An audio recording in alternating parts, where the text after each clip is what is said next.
Praise the Lord. The best wishes to you and your family members in the name of God. దేవుని నామమునకు మహిమ కలుగును గాక. దేవుని నామం పేరిట మీకును మీ కుటుంబ సభ్యులకును శుభాభివందనములు. ఈరోజు దేవుని వాగ్దానం. Today God's promise. నీ పెదవులు యథార్థమైన మాటలు పలుకుట విని నా అంతరంద్రములు ఆనందించును. సమతుల గ్రంథం 23వ అధ్యాయం 16వ వచనం. My inmost being will exult when your lips speak what is right. The book of Proverbs chapter 23 verses 16. క్రీస్తునందున్న ప్రియమైన సహోదరి సహోదరులారా, ఈ శ్రేష్టమైన ఉదయకాల సమయంలోను దేవుడు నీతో నాతో మరి మనందరితో తెలియజేస్తున్నమాట. నీ పెదవులు యథార్థమైన మాటలు పలుకుట విని నా అంతరంద్రములు ఆనందించును అని దేవుడు తెలియజేస్తున్నాడండి. చూడండి, సొలొమోను కూడా దేవుని యందు భయభక్తులు కలిగి దేవుని యొక్క జ్ఞానము పొందుకొని జ్ఞానవంతమైన మాటలతోనూ యథార్థమైన మాటలను కలిగి మాట్లాడుతూ ఉన్నాడు.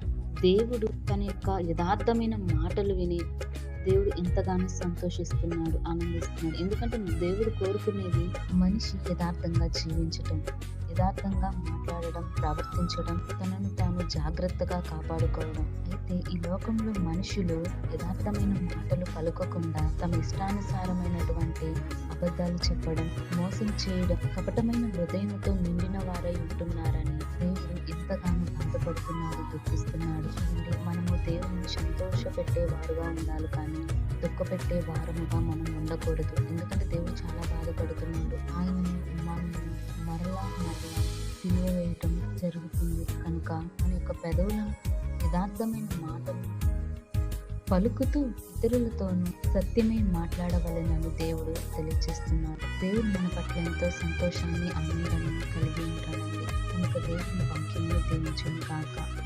ప్రార్థన. ప్రేమ కలిగిన దేవా, దయగల తండ్రి, నీ పరిశుద్ధమైన పాదమునకు స్తుతులు, స్తోత్రాలు తండ్రి.